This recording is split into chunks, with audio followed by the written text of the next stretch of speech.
What happens when two Arctic nations, separated by an ocean but united by the same frozen frontier, decide the old world order isn't coming back and start building a new one together? Breaking tonight, Canada's Arctic strategy just gained its most powerful European partner. Finland didn't hesitate. Finland committed. Tensions are escalating across the high north tonight. Canada proposed deeper bilateral cooperation across defense, trade, and Arctic sovereignty, and instead of diplomatic caution, Helsinki accelerated the entire timeline. Everyone believed Canada's pivot away from Washington would leave Ottawa isolated. Markets expected a country distracted by trade wars and internal pressure. Analysts assumed Finland, a small Nordic nation still adjusting to its new NATO membership, would keep its distance from bold alliances. They were all utterly incorrect. Ottawa, April 12, 2026. From the Prime Minister's office, Mark Carney made a statement that sent a signal far beyond Parliament Hill. Canada and Finland have an immensely strong and growing relationship. Translation: Ottawa just told the world that Canada's Arctic future runs through Helsinki, not Washington. And what happens next changes the map.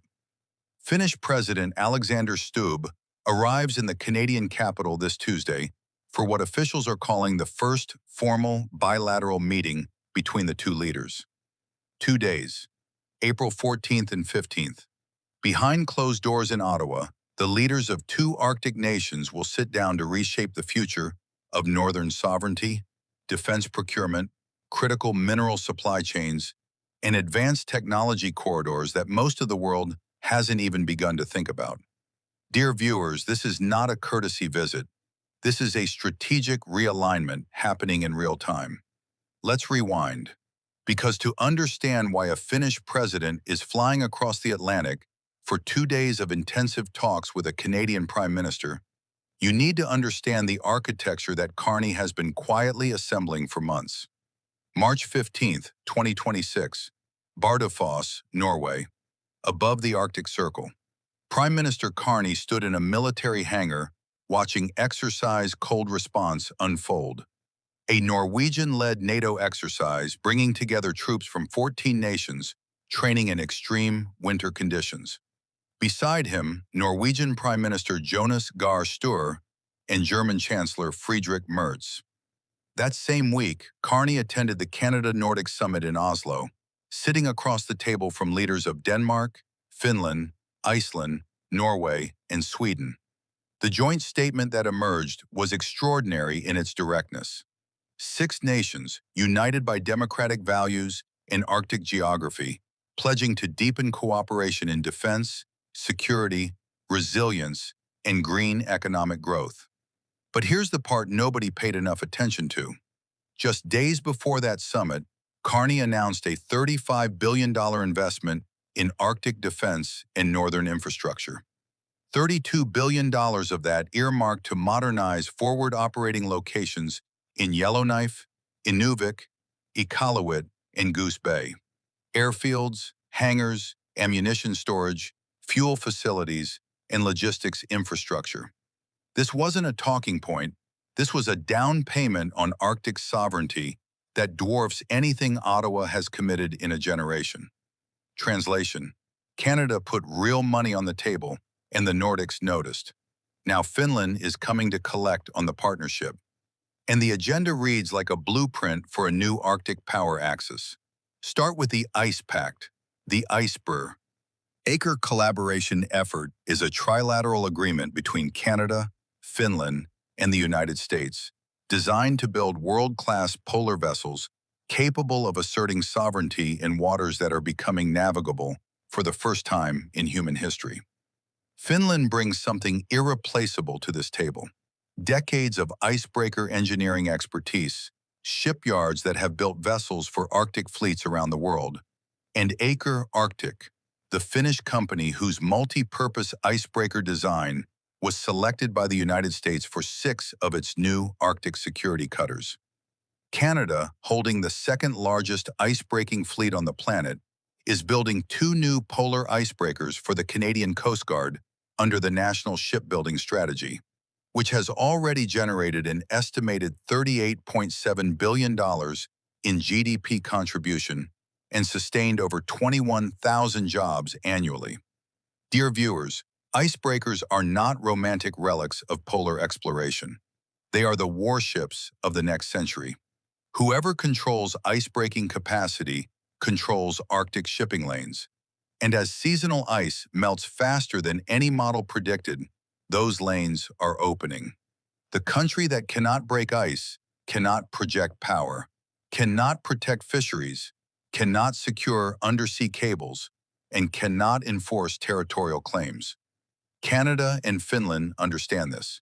Russia, operating the world's largest nuclear icebreaking fleet, understands it too. But the Stubb visit goes far beyond ships. The official agenda covers maritime cooperation, critical minerals, aerospace, artificial intelligence, and quantum industries. Let that list sink in for a moment. That is not a bilateral trade agenda. That is a strategic technology alliance. Critical minerals are the currency of the 21st century. Lithium, cobalt, nickel, rare earth elements, the raw materials that power everything from electric vehicles to advanced weapons systems. Canada holds vast reserves in its northern territories. Finnish mining technology and Arctic extraction expertise rank among the best in the world. And here's a detail that should make every Canadian viewer pay attention. Canadian mining companies are already among the largest private sector employers in Lapland, the Finnish Arctic region. The corporate infrastructure for deeper integration already exists. What's missing is political will at the highest level. Stubb's visit to Ottawa supplies exactly that. Then there's the trade picture. Bilateral merchandise trade between Canada and Finland hit $2.4 billion in 2025, reflecting a 33.5% increase since the Canada-EU Comprehensive Economic and Trade Agreement, CETA, came into force. Canada exported $621 million in goods to Finland and imported $1.8 billion. Those numbers matter, but not because of their size. They matter because of their trajectory. A 33.5% increase in bilateral trade since 2017 tells you that the economic relationship is accelerating, and the political relationship is now racing to catch up. And it should be racing because the geopolitical context demands urgency. NATO launched Arctic Sentry in February 2026, a multi-domain military activity designed to strengthen the alliance's posture across the entire Arctic and High North. Led by Joint Force Command Norfolk, Arctic Sentry represents NATO's first coherent, overarching operational approach to the region. Finland, which joined NATO in 2023, has already reframed its participation in cold response exercises as a direct contribution to Arctic Sentry. And in December 2025, NATO's Supreme Allied Commander Europe expanded the geographic boundaries of Joint Force Command Norfolk to include Finland, Sweden, and Denmark alongside Iceland, Norway, and the United Kingdom. Translation: Finland is now formally inside the same NATO operational architecture as Canada. The two countries don't just share Arctic geography, they share an Arctic command structure. This is why the timing of Stubb's visit is so significant. In August 2025, Canada and Finland issued a joint statement establishing a foreign and security policy strategic partnership, a document that explicitly commits both countries to intensified cooperation on Arctic security, maritime threats, hybrid warfare, and cyber challenges. The statement specifically references the threat posed by Russia's shadow fleet, a growing armada of aging, poorly insured tankers transporting sanctioned Russian oil through vulnerable Arctic waters. Those vessels are environmental time bombs drifting through some of the most sensitive ecosystems on the planet, and both Ottawa and Helsinki know that addressing the threat requires coordinated maritime surveillance, enforcement capacity, and diplomatic pressure that neither country can deliver alone. Dear viewers, What we are watching is Canada building something that doesn't have a name yet, but will define that, his country's foreign policy for the next decade. Call it the Arctic Circle Alliance. Call it the Northern Sovereignty Network. Whatever the label, the pattern is unmistakable. Canada signs a military and Coast Guard cooperation agreement with Norway in 2023. Canada launches a strategic partnership with Sweden in 2025. Canada agrees on a defense cooperation memorandum of understanding with Denmark in 2026. Canada establishes a foreign and security policy strategic partnership with Finland in 2025.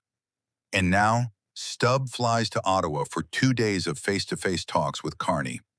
One by one, Carney is locking in every Arctic nation that isn't Russia or the United States. And while the American administration fixates on Greenland and the rhetoric of territorial expansion, Canada is quietly doing the work that actually builds alliances, showing up, signing agreements, investing billions, and treating partners with the respect that earns loyalty. The Arctic accounts for roughly 40% of Canada's landmass, but is home to only about 150,000 people. For decades, that disparity between geography and population made northern sovereignty more aspiration than reality. The infrastructure deficit was staggering. The military presence was symbolic. The diplomatic attention was intermittent at best. That era is over. The $35 billion defense commitment, the ICE Pact, the Nordic Summit, the bilateral strategic partnerships, the NORAD modernization, the new forward operating bases. These are the building blocks of a Canada that takes its own territory seriously for the first time. And Finland? Finland is the partner that makes this entire architecture credible on the world stage. A nation that shares an over 800-mile border with Russia. A nation that maintained military non-alignment for nearly 8 decades before joining NATO at exactly the right moment. A nation whose defense doctrine is built around resilience, dispersed operations, and the assumption that basing infrastructure will be compromised. Lessons that every Arctic military planner in Canada should study carefully. When Stubb and Carney sit down in Ottawa this week, they won't be exchanging pleasantries. They'll be building the operational framework for an Arctic that is governed by democratic nations, defended by allied forces, and developed by economies that respect sovereignty and the rule of law. The world is watching the wrong things. It's watching tariff wars and social media provocations and political theatrics south of the border. It should be watching Ottawa this Tuesday. Because what happens in that room between a Finnish president and a Canadian Prime Minister might be the most consequential meeting in the Arctic this year. And nobody saw it coming, except Canada. If you're here, you're ahead of the curve. You're watching the story before the headlines catch up. That's what this channel is about, showing you the moves that matter while everyone else is distracted by the noise. Subscribe now because the Arctic is moving faster than anyone expected, and we're tracking every shift in real time. This is Canada Next. I'll see you tomorrow.